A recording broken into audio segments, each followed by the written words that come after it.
Assalamualaikum warahmatullahi wabarakatuh. Perkenalkan, nama saya Kelvin Rol Samudra dengan NIM 22050974090 program studi Pendidikan Teknologi Informasi, jurusan Teknik Informatika Universitas Negeri Surabaya. Di video ini saya akan mengajar eh, dengan materi yaitu basis data. Tapi sebelum itu saya mau absen. Mas Mahathir, Hadir, Pak. Mas Pinggir, Hadir, Pak. Hadir. Mas Nanta, apakah hadir? Hadir.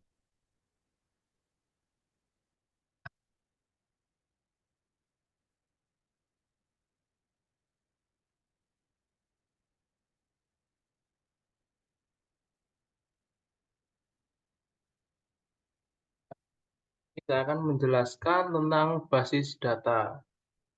Pertama yaitu pendahuluan. Basis data atau database merupakan salah satu konsep fundamental dalam dunia teknologi informasi yang memiliki peran penting dalam menyimpan, mengelola, dan mengakses informasi secara efisien. Dalam era digital saat ini, data menjadi aset berharga bagi berbagai organisasi dan perusahaan untuk mendukung pengambilan keputusan yang tepat dan strategi bisnis yang efektif. Basis data secara umum merupakan kumpulan informasi terstruktur yang disimpan dalam suatu sistem komputer. Informasi ini dapat berupa data transaksi, data pelanggan, data produk, dan berbagai jenis data lainnya yang relevan dengan kebutuhan organisasi. Dengan menggunakan basis data, pengguna dapat menyimpan, mengambil, memperbarui, dan menghapus data dengan mudah dan cepat, tanpa harus khawatir tentang kompleksitas penyimpanan data secara manual. Dalam pengelolaan basis data terdapat konsep-konsep penting seperti tabel, kolom, baris, kunci primer, kunci asing, dan berbagai konsep lainnya yang membentuk struktur dan hubungan antar data. Selain itu, bahasa query seperti SQL, yaitu struktur query language, digunakan untuk berinteraksi dengan basis data, baik untuk pengambilan data spesifik maupun untuk melakukan operasi pengelolaan data lainnya. Jadi dengan pemahaman yang baik tentang basis data, organisasi dapat meningkatkan efisiensi operasional, meningkatkan kualitas layanan kepada pelanggan, serta memperoleh wawasan yang berharga melalui analisis data. Oleh karena itu, pemahaman yang mendalam tentang konsep dan praktik dalam basis data sangatlah penting dalam dunia informasi saat ini. Kemudian yang kedua itu pembahasan. Sebelum itu, izinkan saya menjelaskan pengertian tentang basis data. Basis data atau database merupakan kumpulan data yang terstruktur dan terorganisir dengan baik yang disimpan dalam suatu sistem komputer. Data dalam basis data dapat berupa fakta, informasi, atau objek yang relevan dengan suatu konteks tertentu. Basis data digunakan untuk menyimpan informasi yang diperlukan oleh suatu organisasi atau aplikasi sehingga memungkinkan pengguna untuk mengakses, mengelola, dan memanfaatkan data tersebut secara efektif. Pengertian basis data mencakup beberapa komponen penting, antara lain yaitu data. Informasi yang disimpan dalam basis data dapat berupa teks, angka, gambar, audio, video, dan jenis data lainnya. Struktur data, yaitu cara data disusun dan diorganisir dalam basis data. Struktur data ini mencakup tabel, kolom, baris, kunci, dan relasi antar data. Kemudian manajemen data, yaitu proses pengelolaan data dalam basis data termasuk penyimpanan, pengambilan, pembaruan, dan penghapusan data. Kemudian sistem manajemen basis data atau bisa disingkat dengan SMBD, yaitu perangkat lunak yang digunakan untuk mengelola basis data, termasuk menyediakan antarmuka untuk pengguna berinteraksi dengan data menggunakan bahasa query seperti SQL.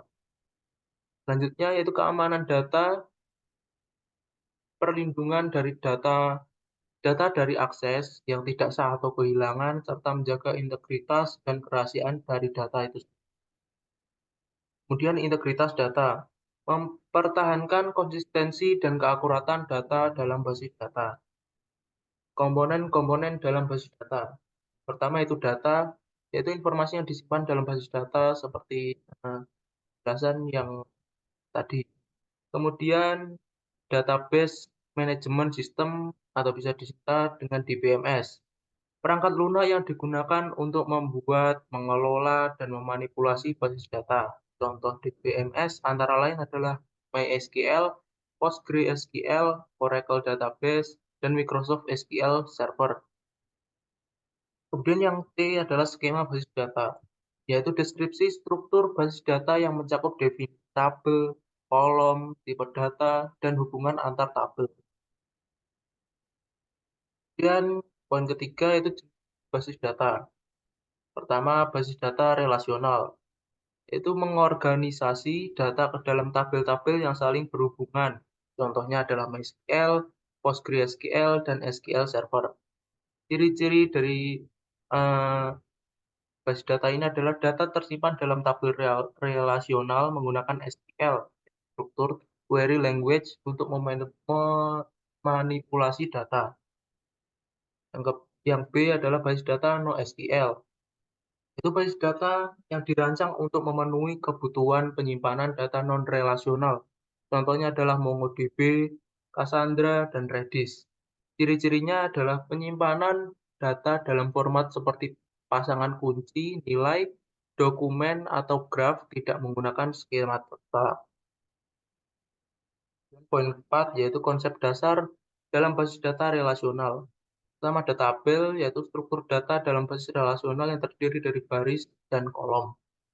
Dan ada baris atau row mewakili satu rekaman data dalam tabel. Kemudian ada kolom mewakili atribut atau bidang dari data dalam tabel. Kemudian ada kunci utama disebut dengan primary key, yaitu kolom atau set kolom yang secara unik mengidentifikasi setiap baris dalam tabel. Kemudian poin E yaitu kunci tamu atau foreign key, yaitu kolom yang mengacu pada kunci utama di tabel lain untuk menunjukkan hubungan antara tabel dengan tabel. Kemudian yang kelima, operasi dasar dalam basis data atau CRUD. Yang pertama yaitu create, operasi untuk menambahkan data dalam basis data. Create, operasi untuk membaca dan mengambil data dari basis data. Kemudian update, operasi untuk memperbarui data yang sudah ada dalam baris. Yang terakhir yaitu delete, yaitu operasi untuk menghapus data dari basis data. Selanjutnya itu keenam, normalisasi basis data. Proses untuk menyusun tabel dan bidang dalam basis data untuk mengurangi redundansi data dan meningkatkan integritas data. Tahapan normalisasi antara lain pertama bentuk normal pertama atau 1NF, kedua bentuk normal kedua atau 2NF, ketiga bentuk normal ketiga yaitu NF. Itu bahasa SQL. Bahasa standar yang digunakan untuk mengelola dan memanipulasi data secara relasional. Beberapa perintah dasar dalam SQL antara lain sebagai berikut, yaitu select eh, yang gunanya untuk mengambil data dari tabel, insert untuk menambahkan data baru ke tabel, update untuk memperbarui data yang sudah ada yaitu delete untuk menghapus data dari tabel. Memahami tipe data pada basis data. Basis data adalah jantung dari banyak sistem informasi. Dalam basis data, kita menyimpan data dalam berbagai bentuk, mulai dari angka, sederhana hingga teks yang kompleks. Agar basis data mengelola dan memproses data ini secara efisien, setiap data diberi tipe data tertentu. Pengertian tipe data. Tipe data adalah jenis informasi yang disimpan dalam kolom tabel basis data. Tipe data dapat menentukan bagaimana data disimpan, diinterpretasikan, dan diolah oleh sistem basis data. Manfaat memahami tipe data. Yang pertama, efisiensi penyimpanan. Tipe data yang tepat membantu mengoptimalkan penggunaan ruang penyimpanan karena sistem basis data hanya mengalokasikan ruang yang dibutuhkan untuk jenis data tertentu. Kedua, integritas data. Tipe data memastikan bahwa data yang dimasukkan ke dalam kolom tabel sesuai dengan format yang ditentukan. Ini membantu mencegah kesalahan data dan menjaga konsistensi data. Juga pengolahan data yang efektif. Dengan mengetahui tipe data, kita dapat memilih operasi dan fungsi yang tepat untuk memanipulasi data. Misalnya, kita dapat melakukan operasi matematika pada data numerik, tetapi tidak pada data teks. Yang berikutnya yaitu jenis tipe data. Tipe data yang tersedia bervariasi antar sistem basis data. Secara umum, terdapat beberapa tipe data yang umum digunakan. Yang pertama yaitu tipe data numerik. Di tipe data numerik ini ada integer atau int yang fungsinya untuk menyimpan bilangan bulat seperti 1, 2, 100, 5, dan lain-lain. Yang kedua, yang kedua ada desimal, yaitu gunanya untuk menyimpan bilangan desimal seperti 3,14, 12,5, 0,005, dan lain sebagainya. Yang ketiga yaitu float, menyimpan bilangan desimal dengan presisi terbatas. Yang kedua yaitu tipe data teks. Di dalam tipe data teks ini ada karakter atau char yang gunanya untuk menyimpan karakter tunggal seperti A, K1, tanda seru, dan lain-lain. Varchar. Varchar menyimpan string karakter dengan panjang variabel seperti hello, world, 12345, dan lain-lain. Kemudian ada teks, yaitu untuk menyimpan teks dengan panjang tak terbatas seperti paragraf, artikel, atau catatan panjang. Poin ketiga yaitu tipe data boolean. Di tipe data boolean ini ada boolean, yaitu menyimpan nilai logika benar atau salah yang biasanya direpresentasikan sebagai true atau false. Poin keempat yaitu tipe data tanggal dan waktu. Di tipe data tanggal dan waktu ini ada date, yaitu menyimpan tanggal dalam format tahun, bulan, dan hari. Selanjutnya ada time, untuk menyimpan waktu dalam format jam, menit, dan detik. Selanjutnya ada date time, gunanya untuk menyimpan kombinasi tanggal dan waktu dalam format tahun, bulan, hari, eh, jam, menit, dan detik. Jadi date time ini adalah versi lengkapnya dari date dan time ini. Yang kelima yaitu tipe data lainnya. Ada yaitu blob untuk menyimpan data biner seperti gambar, audio, dan video. Selanjutnya ada JSON untuk menyimpan data dalam format JSON yang populer untuk menyimpan data terstruktur. Selanjutnya memilih tipe data yang tepat. Memilih tipe data yang tepat sangat penting untuk efisiensi dan integritas basis data. Beberapa tipsnya adalah sebagai berikut. Yang pertama, pahami jenis basis data. Tentukan jenis basis data yang akan disimpan dalam kolom tabel, numerik, teks, tanggal, dan lain-lain. Kedua, pertimbangkan panjang data. Gunakan tipe data yang sesuai dengan panjang data yang akan disimpan. Yang ketiga, pertimbangkan kecepatan data. Jika data membutuhkan presisi yang tinggi, gunakan tipe data desimal atau float. Yang keempat, pertimbangkan performa. Hindari menggunakan tipe data yang terlalu besar atau kompleks jika tidak diperlukan.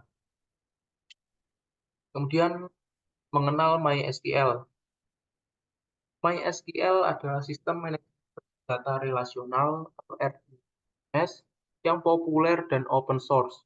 Ini adalah sistem database yang memungkinkan Anda untuk menyimpan, mengelola, dan mengambil data dalam format tabel terstruktur. Berikut beberapa poin penting tentang MySQL. Yang pertama yaitu relasional. Data disimpan dalam tabel dengan baris dan kolom yang terhubung antara satu dengan yang lain melalui sebuah kunci. Yang kedua, open source. Ini berarti gratis untuk digunakan dan diubah sesuai kebutuhan Anda. Ketiga, itu populer. MySQL digunakan secara luas dalam berbagai aplikasi, termasuk situs web, aplikasi mobile, dan aplikasi bisnis.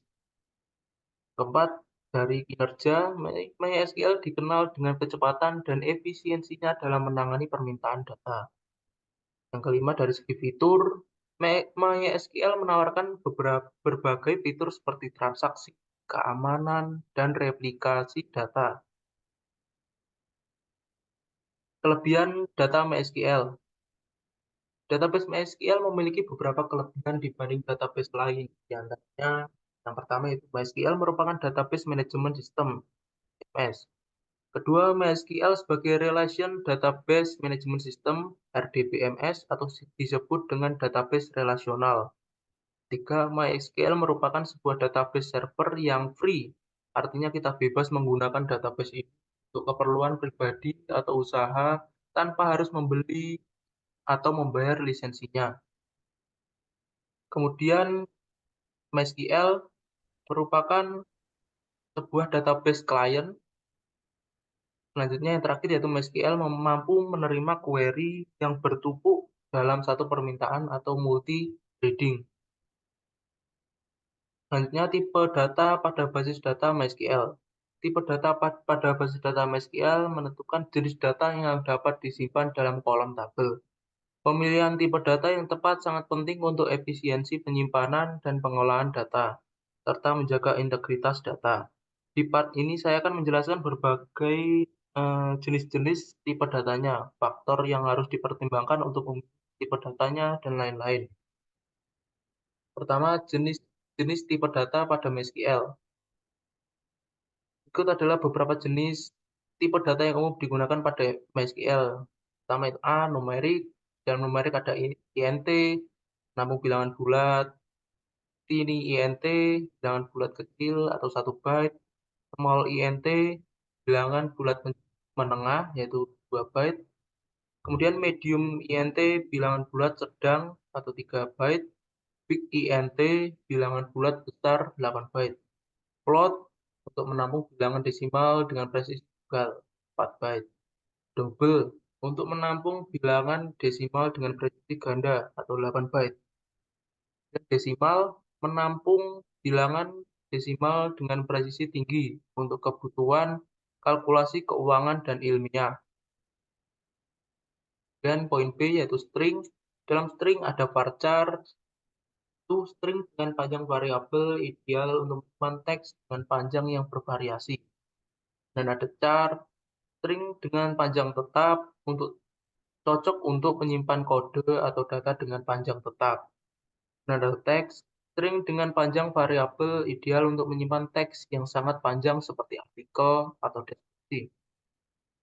Tiny text yaitu teks dengan panjang maksimal 255 byte. Dan ada teks dengan panjang maksimal 65.535 byte. Kemudian ada medium text, yaitu teks dengan panjang maksimal 16.277.215 byte. Ada long text, teks dengan panjang maksimal 4.294.967.295 byte. Dan ada enum, string dengan nilai yang telah ditentukan sebelumnya, cocok untuk menyimpan data yang terbatas pilihannya. Yang terakhir yaitu ada set, itu string yang dapat menampung banyak nilai dari set yang telah ditentukan sebelumnya. T itu tanggal dan waktu, date menampung tanggal dalam formasi tahun, bulan, dan hari. Time untuk menampung waktu dalam format hari, menit, dan T. Date time untuk menampung kombinasi antara tanggal dan waktu dalam format tahun, bulan, hari, jam, menit, dan detik. Kemudian ada timestamp, yaitu menampung tanggal dan waktu, biasanya digunakan untuk melacak perubahan data.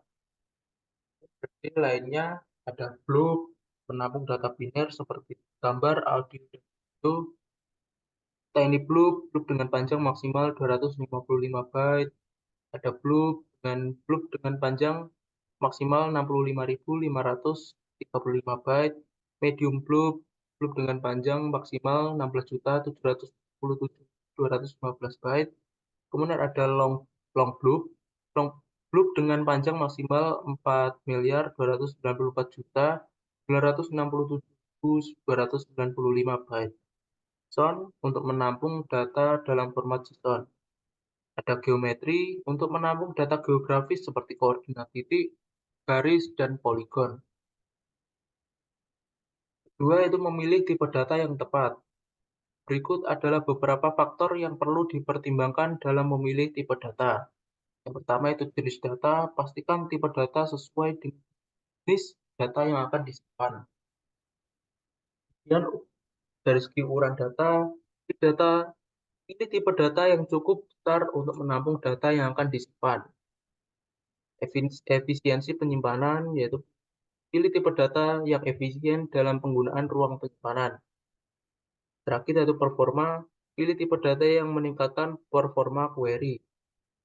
Contoh penggunaan tipe data. Berikut adalah beberapa contoh penggunaan tipe data pada data MySQL. Bagi tabel pelanggan kurang lebihnya seperti ini. Untuk tabel produk kurang lebihnya seperti ini. Kemudian poin berikutnya itu rancangan basis data MySQL. Perancangan basis data atau database design. Konsep dasar perancangan basis data. Itu ada entitas, atribut, dan relasi. Yang pertama ada entitas. Entitas adalah sebuah objek atau hal yang dapat dibedakan dan memiliki eksistensi yang jelas. Dalam konteks basis data, entitas dapat berupa orang, tempat, atau konsep yang informasinya ingin disimpan. Misalnya, dalam sistem manajemen sekolah, guru, dan kelas adalah contoh dari entitas. Kemudian ada atribut.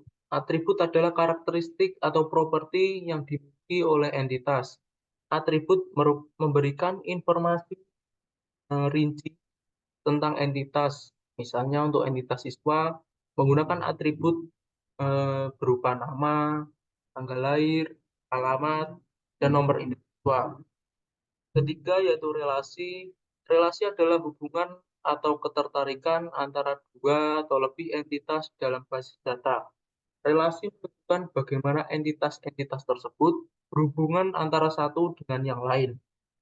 Misalnya, dalam sistem manajemen sekolah ada relasi antara entitas siswa dan kelas yang mungkin siswa tergabung dalam kelas. Relasi ini bisa bersifat one-to-one, one-to-many, atau many-to-many, tergantung dari situasi dan kebutuhan. Selanjutnya ada kunci primer dan kunci tamu atau primary and foreign keys. Yang pertama itu kunci primer atau primary key. Kunci primer atau dalam bahasa pemrograman bisa disebut dengan primary key adalah atribut atau kombinasi atribut dalam suatu tabel yang digunakan untuk mengidentifikasi setiap baris data secara unik. Dengan kata lain, tidak ada dua baris dalam tabel yang dapat memiliki nilai primary key yang sama. Primary key juga memiliki beberapa karakteristik utama seperti unik, yaitu dalam setiap kolom primary harus unik, tidak nol atau yaitu nilai primary key tidak boleh kosong. Terakhir yaitu stabil, yaitu nilai primary key sebaiknya tidak berubah seiring waktu. Kemudian yang kedua yaitu kunci tamu atau foreign key, yaitu dalam bahasa pembukaan bisa disebut dengan foreign key, yaitu adalah atribut atau kombinasi atribut dalam suatu tabel yang merujuk ke primary key tabel lain. Foreign key digunakan untuk menghubungkan dua tabel dan menjaga integritas referensial antara data di tabel tersebut.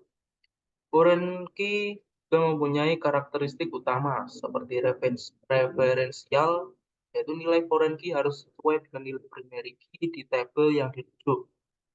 Dan integritas, yaitu digunakan untuk memastikan bahwa hubungan antar tabel tetap konsisten. Tidak ada catatan di tabel anak yang memiliki foreign key yang tidak ada di tabel induk. Kemudian B, tahap-tahap perancangan basis data. Dalam tahap-tahap perancangan basis data, yang pertama dilakukan adalah pengumpulan dan analisis kebutuhan.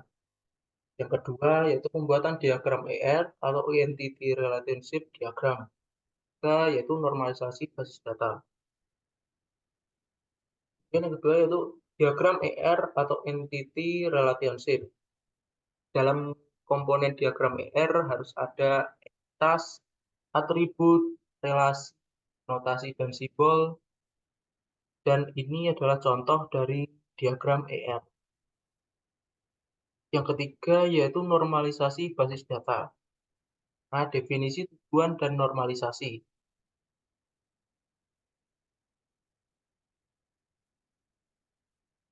Normalisasi adalah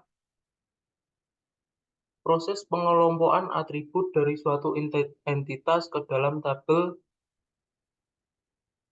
sehingga terbentuk relasi yang baik tanpa redundasi data dan konsisten. Dalam proses normalisasi, tabel-tabel dipecah menjadi beberapa bagian yang lebih kecil dan saling berhubungan melalui foreign key.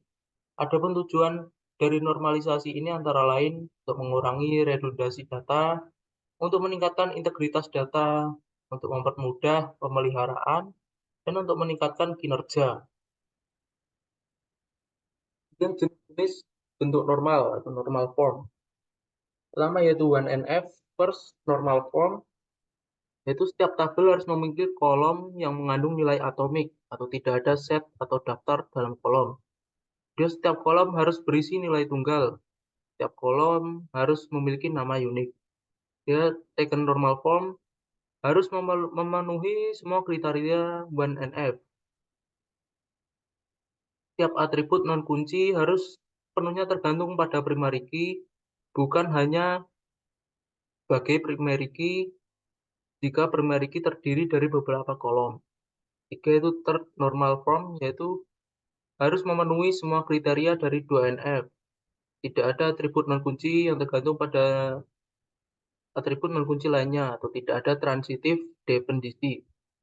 Yang keempat, BCNF, yaitu Boy's Code Normal Form, yaitu versi yang lebih ketat dari third normal form. Tiap determinan harus merupakan superkey, yaitu kandidat kunci. Contoh implementasi normalisasi. Sebelum dinormalisasi adalah sebagai berikut, dan setelah dinormalisasi dengan first NF, tabel ordernya jadi seperti ini, tabel customernya jadi seperti ini, dan tabel produknya jadi seperti ini. Nah, untuk second NF dan third NF, tabel-tabel sudah memenuhi syarat second NF dan third NF karena setiap atribut non-kunci bergantung sepenuhnya kepada primary key dan tidak ada dependensi transit. Keempat, bahasa SQL atau struktur query language. Dasar-dasar SQL, DDL atau data definition language. Pertama ada create, digunakan untuk membuat tabel. Dalam create ada 3 jenis yang bisa dibuat. Antara lain ada create table yang digunakan untuk membuat tabel baru dalam basis data. Contohnya adalah sebagai berikut, create tabel mahasiswa, bla bla bla bla. Dan ada create database, digunakan untuk membuat basis data baru. Contohnya adalah sebagai berikut. Ini adalah perintahnya. Kemudian yang terakhir yaitu create index, digunakan untuk membuat indeks untuk meningkatkan kinerja query. Contohnya adalah sebagai berikut. Create index, bla bla bla bla. Dan ada alter. Perintah alter digunakan untuk mengubah struktur dari objek-objek basis data yang sudah ada. Dalam perintah alter setidaknya ada 2 jenis, yaitu alter table yang digunakan untuk mengubah struktur tabel yang sudah ada. Contohnya adalah sebagai berikut. Ini adalah menambah kolom baru, ini mengubah tipe data kolom, ini mengubah nama kolom, ini menghapus kolom, dan ini menambah atau menghapus constraint. Ini untuk menambah dan ini untuk menghapus. Kemudian ada alter database yang digunakan untuk mengubah properti atau konfigurasi dari sebuah basis data.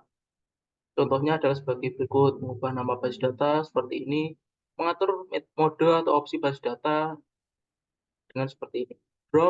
Perintah drop dalam SQL digunakan untuk menghapus objek-objek dari basis data seperti tabel, index, atau bahkan basis data itu sendiri. Nah, contoh penggunaannya adalah sebagai berikut. Menghapus tabel, perintahnya adalah seperti ini. Menghapus basis data, perintahnya adalah seperti ini. Menghapus indeks, perintahnya seperti ini. Menghapus view, perintahnya seperti ini. Untuk menghapus prosedur tersimpan, seperti ini.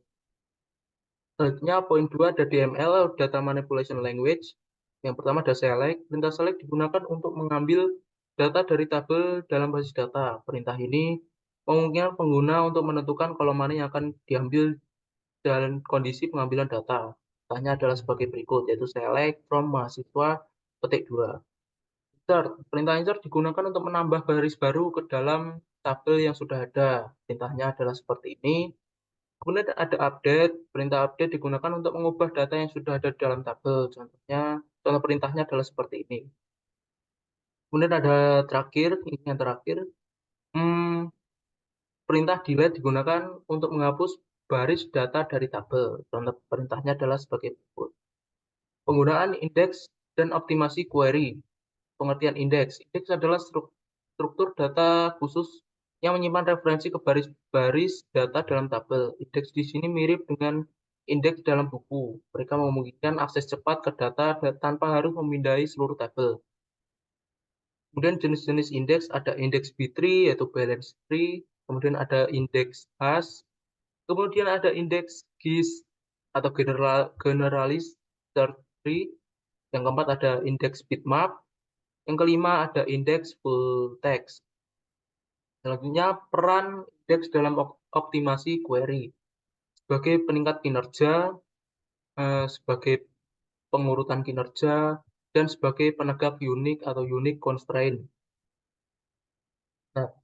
Nah, kesimpulan, basis data adalah komponen kritis dalam sistem informasi modern, digunakan oleh organisasi untuk menyimpan dan mengelola data secara efisien. Jadi pemahaman yang kuat tentang konsep dan teknik basis data memungkinkan pengelolaan data yang lebih efektif, pengambilan keputusan yang lebih baik, dan peningkatan kinerja sistem secara keseluruhan.